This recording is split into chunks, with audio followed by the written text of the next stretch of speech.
मला काम होतं. म्हणजे असं काम आहे की मला ते काही करून आज करणंच आहे आणि जर रात्रीपर्यंत नाही झालं तर मला स्ट्रेस येईल.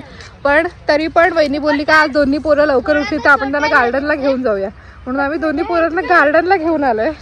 Now I am enjoying this moments. At the back of my mind माझ्या डोक्यात चालू आहे की मला काम पण करायचं आहे, पण हे पण समजतं आहे की त्यांचं बालपण पण परत नाही येणार आणि आपल्याला जसं हवं वाटायचं गार्डन, आपल्या वेळेला खेळायची नुसती इच्छा असायची, तसं त्यांना पण वाटतच असेल ना. आणि दादू आल्यावर तर आरू एकदम एक्सायटेडच असतो, म्हणून त्यांना घेऊन आलो आहे. त्यांची चालू आहे मज्जा. ए थांब नाही, आला.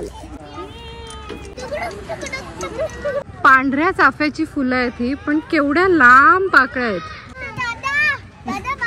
किमान 1.5-2 तास खेळले तरी त्यांचं मन भरत नव्हतं. जबरदस्ती त्यांना तिथून बाहेर काढलं. शेवपुरी पाणीपुरी आम्ही खाल्ली, घरच्यांसाठी पार्सल घेतली, मुलांना पण लाईट खाऊ दिलं आणि मग घरी पोचलो.